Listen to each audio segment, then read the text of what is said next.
예수님께서 맹인을 고치셨습니다. 이것이 문제가 되어졌어요. 유대교의 율법 안에서는 안식일에는요 아무것도 하면 안 돼요. 걸음식까지 제한되어져 있어요. 그리고 안식일에는 엘리베이터에 이 버튼 누르는 사람도 고용해서 사용합니다. 이스라엘 사람들. 그래서 안식일에는 아무것도 하면 안 되는데요. 예수님이요 맹인을 날 때부터 안 보였던 사람을 고쳐줬어요. 치료하는 행위도 하면 안 되는데 예수님이 그 일을 하셨어요. 그런데 그 고치는 행위가 어떤 행위였습니까? 진흙을 이겨 바르셨어요. 그냥 고쳐주는 것도 문제가 되는데 진흙을 이기는 수고로움으로 율법의 조항을 더 확실하게 어기셨습니다. 그래서 이 예수님의 이 사건 때문에 대제사장과 바리새인들이 난리가 났고 이 사람은 죄인이다. 율법을 어긴 죄인이다. 그리고 한편에서는 어떻게 죄인이 날 때부터 맹인이었던 사람을 고칠 수가 있느냐 의아해합니다. 그래서 이 대제사장과 바리새인들이 맹인을 부르는 거예요. 첫 번째로 불러서 어떻게 너가 눈을 떴느냐? 너는 정말 날 때부터 맹인이었냐? 아니면 먹고 살기 위해서 그냥 안 보이는 척 했느냐? 이렇게 물어보는 거예요. 이 맹인은요 25절 말씀에 이렇게 이야기해요. 그가 죄인인지 내가 알지는 못하지만 한 가지 아는 것은 내가 맹인으로 있다가 지금 보게 되는 것입니다. 이것이 이 맹인의 첫 번째 고백입니다. 사람들이 여러 다른 상황들이 이건 아니야 라고 말한다 할지라도 맹인은요 자신이 경험한 것에서 모든 것을 시작하는 거예요. 내가 아는 한 가지, 나는 날 때부터 안 보였지만 내가 아는 한 가지는 지금 내가 보게 되었다라는 거예요. 그리고 이 부모를 불러서 또 물어봅니다. 정말 당신의 자녀가, 당신의 아들이 날 때부터 맹인이었습니까? 그런데 이 부모는요 무서운 거예요. 그 당시 예수님을 믿으면 추방당했어요. 쫓겨났어요. 쫓겨난다라면 거지처럼 살아갈 수밖에 없는 거예요. 물건도 매매할 수 없습니다. 자신들이 혼자 광야에서 아니면 동네 밖에 때로는 어떠한 돌을 맞든지 어떠한 위협을 당해도 어디 하소연할 데가 없는 삶을 살아갈 수밖에 없는 거예요. 그래서 부모들이 무서워서 이야기합니다. 나는 그가 우리 아들이 다 성인이 됐으니까 이제 우리 아들한테 물어보세요 라고 예수님을 믿는다라는 것이 두려워서 이렇게 불러내는 거예요. 두 번째로 다시 맹인 그 고침받은 청년을 불러서 또 물어봅니다. 그랬더니요 이제는 이 고침받은 청년이 논리적으로 이야기해요. 내가 지금 눈을 뜨게 되었는데 창세로부터 죄인이 그리고 창세로부터 어떤 사람도 눈을 뜨게 한 자가 없었다. 그가 하나님께로부터 온 자가 아니면 이런 일을 할 수 없다라고 이야기합니다. 그랬더니요 34절에 바리새인과 제사장들이요 너가 죄인으로 태어나서 온전한 우리를 가르치려 하느냐라고 이 아들을 추방시켜 버립니다. 눈은 떴는데 이제 내가 어떻게 살아야 할까? 이 고침받은 청년에게 문제가 생깁니다. 안식일에 고침받은 행위에 대해서 더 큰 어려움을 당하기 시작하는 거예요. 종교국가에서 추방은 죽음과 마찬가지입니다. 내가 경험한 것을 믿지도 않으면서 계속해서 이 사건에 대해서 말하라고 하는 거예요. 답답하죠. 거짓말을 한다고 해도 내가 눈 뜬 거는 사실이에요. 안 보였다가 내가 눈을 뜬 내 경험은 사실입니다. 추방당하지 않기 위해서 부모님과 같이 거짓말해야 되나? 차라리 내가 사실은 먹고 살기 위해서 그냥 눈 감은 척 했습니다. 안 보이는 척 했습니다.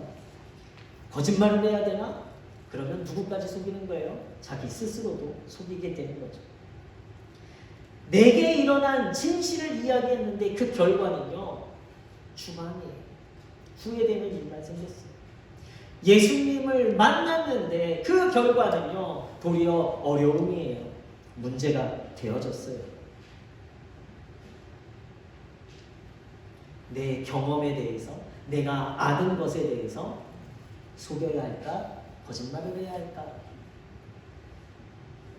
내가 만난 예수님을요, 우리가 세상 사람들에게 이야기하면 세상 사람들은 믿지 못합니다. 예수님 믿어야 돼 라고 이야기하면 많은 사람들이 연약한 사람들, 부족한 사람들, 모자란 사람들이나 예수님 믿는 거야 라고 이야기해요. 우리가 예수님을 만났다라고 하면 사람들은 믿지 않습니다. 왜 그렇습니까? 그들은 예수님을 만나지 못했기 때문이죠. 그리고는 교회에 대해 더 많은 비판과 목사에 대해 더 많이 비판합니다. 이런 비난과 어려움의 때에 우리 성도들은 어떠한 믿음의 기준을 가지고 살아가야 할까요? 세상에 동조하며 그냥 내가 경험한 진리, 내가 알고 있는 진리를 그냥 무시하고 살아가야 할까? 내가 살기 위해서, 세상 사람들과 함께 잘 살기 위해서, 아니면 내가 경험한 것을 확실하게 믿고 이 경험을 굽히지 않고 살아가야 할까? 아니면 경험한 것이 없어서 그냥 우기며 바리새인과 대제사장들처럼 우기고 내 힘과 내 지혜와 내 가진 것을 가지고 살아가야 할까? 우리는 그 안에서 어떠한 성도의 모습으로 살아가야 할까를 고민해야 합니다. 오늘 말씀에 보면 맹인으로 태어났다가 고침받은 청년은요, 유대인들이 유도하는 대로 자신의 의견을 굽히지 않습니다.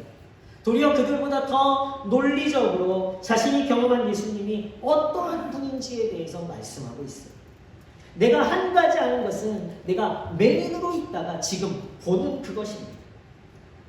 내가 실제로 경험한 사건에 대해 아니라고 우기는 바리새인들을 향해서 그들도 그들의 무지함까지도 지적하며 이야기합니다. 그래서 32절 33절 말씀에 장세 이후로 맹인으로 난 자의 눈을 뜨게 하였다 함을 듣지 못하였으니 이 사람이 하나님께로부터 오지 아니하였으면 아무 일도 할 수 없으리이다. 맹인으로 태어난 자는 공부를 하지 못했습니다. 볼 수가 없었기 때문이에요. 자신의 학식, 자신의 상황, 또 자신의 부족함을 보지 않았어요. 오직 자신이 경험한 예수 그리스도에 대한 확신을 가지고 그가 하나님이 보낸 사람이 아니라면 어떻게 내 눈을 뜰 수 있게 했겠냐, 이렇게 반문합니다. 자신이 알고 경험한 것, 내가 아는 한 가지, 내가 경험한 한 가지에 절대 흔들리지 않고 그것이 진리임을 붙잡고 고백하고 있다는 것. 믿음은요, 어떠한 상황에도 흔들리지 않는 경험되어진 확실한 기준이 믿음이에요. 우리 은혜의 성도님들은 이 믿음이 있으시길 축원합니다. 내가 경험되어진 확실한 기준, 우리는 그 확실한 기준을 예수 그리스도라고 말하고 살아갑니다. 예수 그리스도만이 구원자이심을 아는 것. 세상에 다른 어떤 이름에 구원받을 만한 이름이 없습니다. 오직 예수 그리스도만이 저와 여러분들을 구원해 주실 수 있으십니다. 이 믿음의 확실한 기준을 가지시길 축원합니다. 그런데 이것이 더 확실하게 되기 위해서는요, 내가 예수님의 구원자이심을 경험해야 된다. 경험되어지면 결코 나에게 있어서 이것은 진리가 되어져요. 블론딘이라는 사람이 있어요. 거기에 삽니다. 세계 최대 폭포인 나이아가라에 쇠줄을 매달아 놓고 그곳을 18kg 되는 장대를 가지고 막 왔다 갔다 했습니다. 사람들이 이 사람의 고개를 보려고 막 몰려들었어요. 참, 나이아가라를 건넜어요. 그래서 사람들이 막 환호합니다. 그러더니 그 다음엔 자전거를 타고 또 건너는 거예요. 사람들이 열광을 합니다. 그래서 블론디니요, 이번에는 사람을 등에 업고도 이곳을 건널 수 있으리라 믿으십니까? 이렇게 이야기했어요. 그랬더니 사람들이 믿습니다! 이렇게 환호했습니다.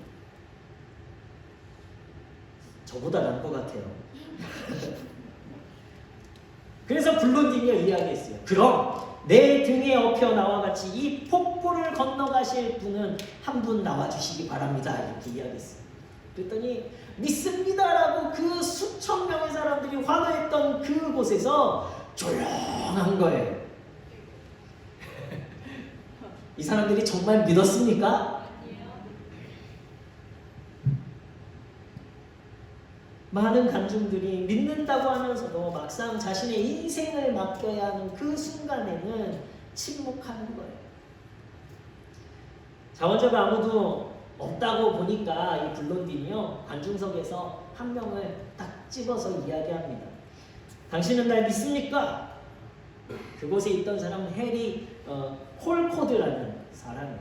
근데 이 사람이 믿습니다 하고 나와서 블론디의 등에 업히는 거예요. 그리고 그 나이아가라를 건넜습니다. 이 사람은요, 블론디의 매니저예요.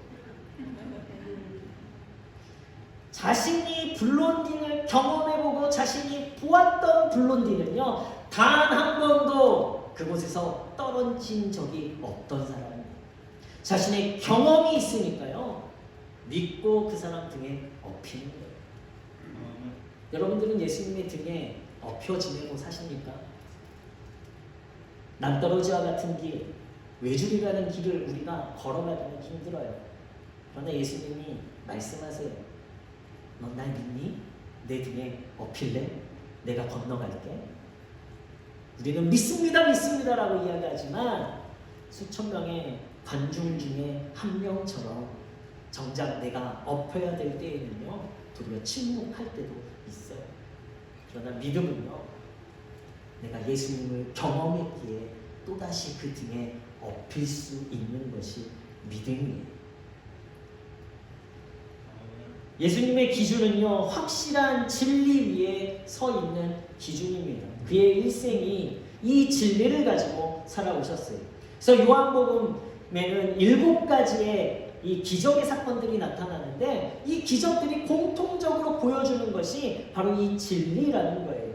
그것은 무엇이냐면 모든 기적을 일으키기 전에 예수님께서 말씀하시는 것이 바로 하나님의 영광을 위해서 이 일을 행한다라는 거예요. 나를 드러내는 것이 아니라 하나님의 영광을 위해서, 그것이 하나님이 기뻐하시는 일이기 때문에 하나님이 기뻐하시는 일을 나는 행하는 것뿐이다. 그 일은 십자가에 죽기까지 그 일을 감당하셨습니다. 저와 여러분들을 구원하기 위해, 하나님의 영광을 위해, 하나님이 기뻐하시기에 십자가에 기꺼이 죽으신 거예요. 이것이 예수님의 확실한 진리예요. 믿음이었어요. 이 믿음으로 십자가의 길을 걸어가시고 저와 여러분들을 구원해 주셨습니다. 그 진리가 오늘 저와 여러분들에게까지 임하는 거예요. 우리도 경험해야 돼요. 예수님이 나를 위해 죽어주셨다는 거예요. 그리고 다시 부활하셔서 우리도 죽지 아니하고 영원한 생명을 누릴 수 있는 하나님의 자녀가 되게 해주셨다는 거예요. 이 진리를 믿는 믿음의 성도들 되시길 축원합니다. 네. 여러분, 이것이 경험되어져야 돼요. 사도 바울은요, 자신의 일생에 단 하나의 사건을 계속 이야기하고 그것 때문에 자신의 생명까지도 내어놓았어요. 그 경험은 무엇입니까? 바로 다메섹 도상에서 만난 부활의 예수님. 부활의 예수님을 만난 경험 때문에 그도 로마에서 순교하기까지 자신의 사명을 감당하는 일을 했습니다. 그 경험, 내가 하는 한 가지, 예수님이 나를 위해, 나를 구원하시기 위해 십자가에 죽어주셨다라는. 우리의 믿음을 어떻게 확인할 수 있습니까? 우리의 믿음이 흔들릴 때가 있어요. 넘어질 때도 있습니다. 그러나 하나님은요, 우리가 넘어지지 아니하도록 우리에게 지혜와 담대함으로 함께 해주십니다. 맹인으로 태어났던 청년은요, 날 때부터 공부를 하지 못했어요. 유대인들은 지식과 뛰어난 학문을 가진 자들이었습니다. 그러나 오늘 이 논쟁 가운데 유대인들은 협박과 거짓으로 이 청년을 위협하죠. 그러나 이 청년은 진실과 논리로 도리어 상대합니다. 그리고 결국 이긴 자는 고침받은 청년이 이겼어요. 유대인들이 자신의 능력으로 안 되니까 권위를 가지고 그를 추방합니다. 왜 그렇습니까? 예수님을 아는 자는 하늘의 지혜를 알고 있는 자들이 결코 이길 수 없기 때문입니다. 하늘의 지혜가 이 세상 학문보다 더 뛰어나기 때문입니다. 이길 수 없는 지혜, 세상이 감당할 수 없는 지혜입니다. 고린도전서 1장 27절 29절 말씀 보시면요, 그러나 하나님께서 세상의 미련한 것들을 택하사 지혜 있는 자들을 부끄럽게 하려 하시고 세상의 약한 것들을 택하사 강한 것들을 부끄럽게 하려 하시며 하나님께서 세상의 천한 것들과 멸시받는 것들과 없는 것들을 택하사 있는 것들을 패하려 하시나니 이는 아무 육체도 하나님 앞에서 자랑하지 못하게 하려 하심이라. 여러분, 예수님에 대한 믿음, 그 어떤 세상 앞에서도 세상에 어떤 좋은 것들을 가지고 온다 할지라도 이 믿음이 더 귀한 것입니다.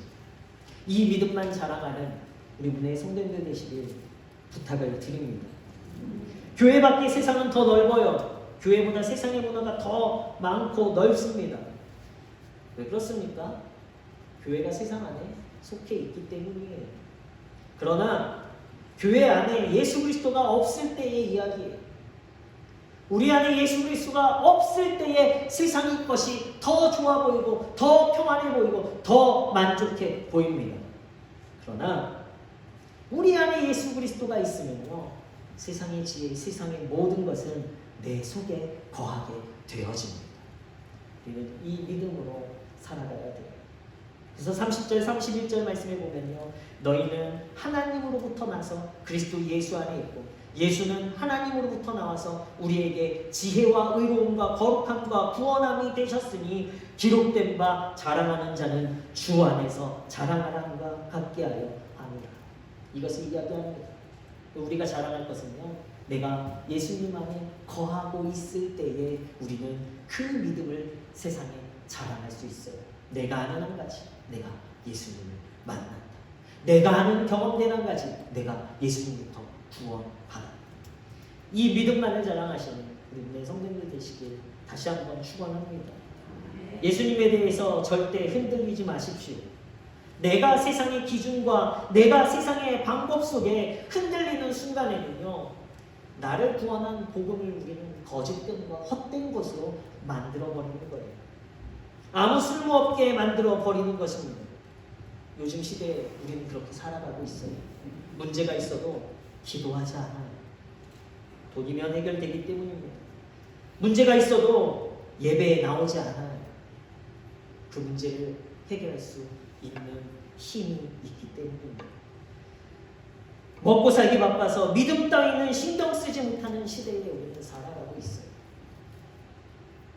그 시대에, 그러한 시대에 우리가 살아가고 있다고 거기에 동화되지 마시고 우리는 예수 그리스도만 알고 예수 그리스도 앞에 무릎 꿇는, 정말 내가 아는 한 가지 예수 그리스도만으로 살아가시는 우리 문익교회 성도님들 되시길 예수 그리스도로 축원합니다.